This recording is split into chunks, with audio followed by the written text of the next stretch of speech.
तो जय हिंद सभी बच्चों को, गुड मॉर्निंग। तो चलिए आज हम फिर से एक नया चीज सीखने का प्रयास करते हैं, एक नया क्वेश्चन को सीखने का प्रयास करेंगे मैथ के अंदर में, जिस क्वेश्चन का नाम है वर्गमूल, जिस टॉपिक का नाम है वर्गमूल यानी स्क्वायर।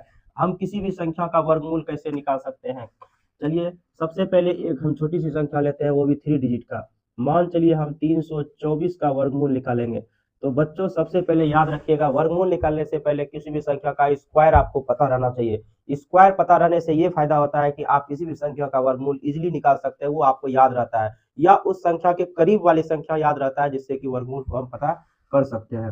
मान चलिए कि 324 का हमको वर्गमूल निकालना है और हमको पता ही नहीं है किसका स्क्वायर है, उसके बावजूद भी हम निकाल सकते हैं। तो सबसे पहले आप लोग, जैसे 1 का स्क्वायर 1 होता है, 2 का स्क्वायर 4 होता है, 3 का स्क्वायर कीजिएगा 9 होता है, 4 का स्क्वायर 16 होता है, 5 का स्क्वायर 25 होता है, इसी तरह 6 का स्क्वायर 36 होता है, 7 का स्क्वायर 49 होता है, और 8 का स्क्वायर 64 होता है, 9 का स्क्वायर 81 होता है। तो इसी तरह से स्क्वायर फॉर्म होता है, आप याद कर लीजिएगा।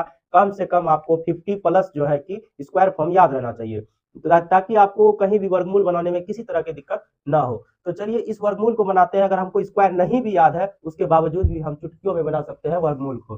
तो चलिए इसके लिए क्या करते हैं, इधर से हम जोड़ा लगाते हैं, ये सिंगल रह जाता है।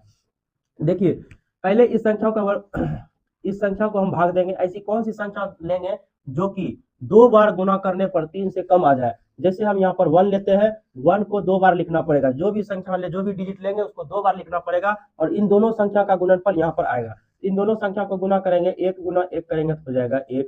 अब देखिए तो यहाँ दो को 1 दिए हैं, तो यहाँ पर 1 ऑटोमेटिक आ जाएगा, यानी यहाँ जोड़ा तो यहाँ 1 आना ही आना है। 3 में 1 गया, 3 में 1 घटाएंगे तो 2 बचेगा, और यहाँ पर 2 और 4 जो है वो इजिली आ जाएगा। अब इन दोनों को क्या करेंगे, जोड़ देंगे। इन दोनों को क्या करना है, जोड़ना है।